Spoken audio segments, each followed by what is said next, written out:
El 30 de junio de 2026, ya en las últimas horas de la noche, el Ángel de la Independencia comienza a llenarse de más de 1 millón de personas. ¿La razón? Festejar un triunfo histórico ante Ecuador. Ese triunfo que por fin nos clasifica al bendito quinto partido. Porque hay una fecha que todo aficionado mexicano carga sin saberlo del todo: 1986. México venciendo a Bulgaria en octavos, en casa, con el país entero en la calle. Desde entonces, 4 décadas de eliminaciones en la misma ronda, de dolor repetido como un chiste que ya no da risa, de generaciones enteras que solo conocieron a México perdiendo cuando más dolía, en 2014, 2018, 2022 y por fin eso cambió este año. El martes eso se rompió. México 2, Ecuador 0. Pero si te quedas solo con el marcador, te estás perdiendo la mitad de la historia. Porque lo que pasó esa noche en el Estadio Ciudad de México no fue un milagro aislado. Fue la consecuencia de algo que se venía construyendo partido a partido, y que casi nadie estaba narrando así. Hoy vamos a hablar de eso, no de lo que México ganó, sino de lo que México hizo, y porque eso debería ilusionarte más que el resultado mismo. Ya que ha sido uno de los mejores partidos de México no solo de este proceso, sino de todo lo que llevamos de siglo. Así que si quieres saberlo, quédate entre los 3 palos. Empecemos por un número que se le está escapando a la conversación pública. México llegó a 8 goles en 4 partidos de fase de grupos y 16avos. 2 de Quiñones, 2 de Raúl y 1 de Mateo, Fidalgo y Raúl. Esa cifra iguala al propio récord histórico del equipo en un mundial, marcado en Francia 1998. 2 contra Sudáfrica, 1 contra Corea del Sur, 3 contra Chequia, 2 contra Ecuador. No es una racha de suerte. Es un equipo que encontró gol de manera sostenida, partido tras partido, contra estilos completamente distintos. Sin generar una barbaridad de ocasiones, quizá ayer fue cuando más generaste y terminaste marcando rapidísimo. Este equipo es efectivo arriba. Y aquí es donde entra el primer nombre que tienes que aprender a pronunciar bien si todavía no lo haces: Julián Quiñones. El delantero llegó a este mundial cargando una historia de exilio futbolístico en Arabia Saudita, lejos del radar, lejos de la confianza de cualquiera, rompiéndola ya pero sin reflectores. Y previamente siendo rechazado de su país Colombia, encontró en México su casa. Hoy está a un solo gol de igualar a Luis Hernández como el mexicano con más anotaciones en una misma edición de una Copa del Mundo. Luis hizo 4 en Francia 98, Chicharito lo repartió en 3 mundiales distintos.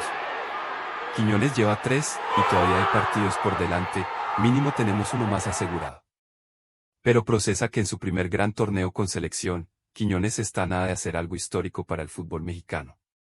Pero un equipo no vive solo de sus delanteros, y aquí es donde el relato se pone interesante. Roberto Alvarado, el Piojo, llegaba a este mundial como uno de los jugadores más señalados por la afición, el nombre que aparecía en cada lista de ¿quién sobra? Hoy es el jugador mexicano con más asistencias en la historia de una sola Copa del Mundo, con 3 repartos. El futbolista más cuestionado se convirtió en el mayor generador de gol del equipo, a mi gusto, el mejor jugador de México este mundial. Aparece en todos lados, para defender, atacar, retener balones, asistir, solo falta que él mande un centro y el mismo remate. Esa no es una anécdota menor, es el tipo de giro que solo ocurre cuando un entrenador logra que un plantel entero juegue liberado de la presión individual. Y luego está el nombre que ya no cabe en la categoría de promesa: Gilberto Mora. 17 años. Titular contra Ecuador, en un partido de eliminación directa, con todo un país mirando en la competencia más grande del mundo, pero no solo eso, viendo el partido anterior te das cuenta porque Mora ya no es una promesa, sino una realidad y a nivel mundial. No es un cameo simbólico ni un premio de consolación por ser joven y talentoso, es una decisión futbolística de Javier Aguirre, confiar el medio campo de un partido de vida o muerte a un adolescente. De hecho estuvo a punto de marcar un golazo histórico para abrir el marcador. Y Mora respondió quedando a un paso de igualar una marca que hasta ahora solo pertenece a Pelé. Ahí está la primera razón real para ilusionarse: este México no depende de un solo héroe. Depende de una estructura donde el que estaba señalado responde, el que era duda se vuelve titular decisivo, y el que venía del exilio se convierte en referencia goleadora. Ahora hablemos de lo que casi no se menciona cuando se habla de este México, porque los goles siempre se llevan la conversación. La portería mexicana lleva 4 partidos, 4, sin recibir un solo gol. Ese 0 lo sostienen Raúl, Tala, Rangel bajo los tres postes y una pareja central, Johan Vázquez y César Montes, que salió de Sonora, un estado que el propio relato del fútbol mexicano no suele señalar como cantera de zagueros de nivel mundial. Contra Ecuador, esa defensa no lo tuvo fácil. Los ecuatorianos llegaron a tener hasta 4 elementos ofensivos en cancha en la segunda mitad, presionando con todo, envalentonados por la desesperación y aún así, 0. Ese dato importa porque en los mundiales, los equipos que sueñan en serio no son los que más golean, son los que no se rompen cuando el partido se pone incómodo.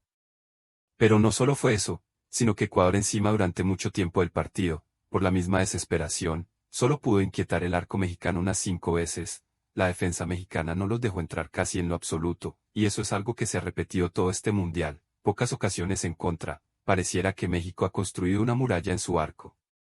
Y esto nos lleva al dato que, si lo entiendes bien, cambia por completo cómo deberías estar viviendo este mundial. No fue solo un buen resultado. Fue una ciudad entera decidiendo creer otra vez.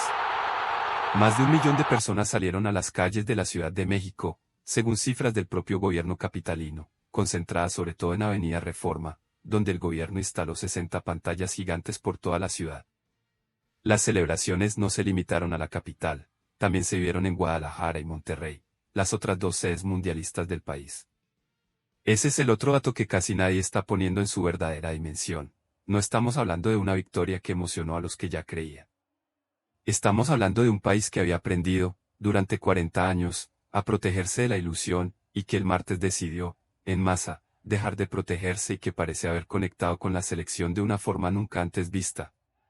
México ya sabe quién viene, Inglaterra, sin un juego espectacular, sufrieron muchísimo para remontarle al Congo, pero tienen individualidades muy importantes y el próximo domingo, otra vez en el Estadio Ciudad de México.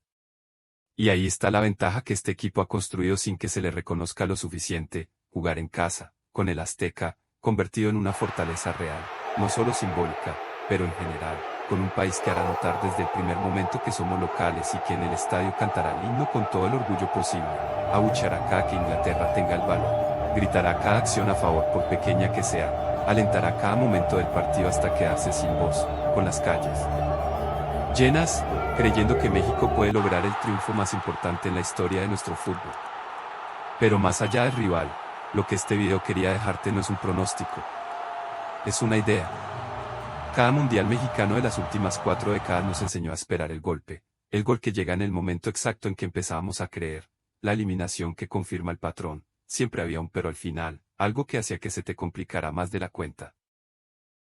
Este equipo, hasta ahora, ha hecho exactamente lo contrario en cada categoría que importa, goleó como no goleaba desde hace casi 30 años, no le hicieron ni un gol en 4 partidos, un canterano de 17 años fue titular en el partido más importante del torneo y respondió, y el jugador más señalado por la afición terminó siendo el que más asistencias dio en la historia del equipo en un solo mundial.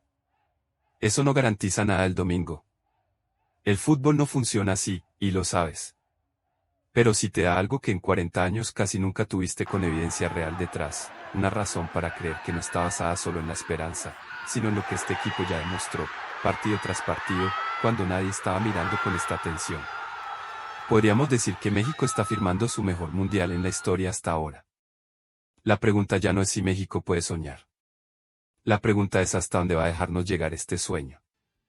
Así que disfruta esta alegría, celebra todo lo que quieras. No te quites la playera si no es necesario. No sabemos cuándo nos tocará algo así de nuevo y tampoco sabemos qué pasará el domingo. Pero sí sabemos que este país debe alentar a su selección como nunca antes en el partido más importante. Y yo sé que no. Pero ¿y si sí? Dime qué opinas sobre el partido, quiero leerte en los comentarios. Dime si estás ilusionado, dale like si te ha gustado, compártelo para agrandar esta ilusión y suscríbete para seguir todo este mundial, aquí, entre los 3 palos.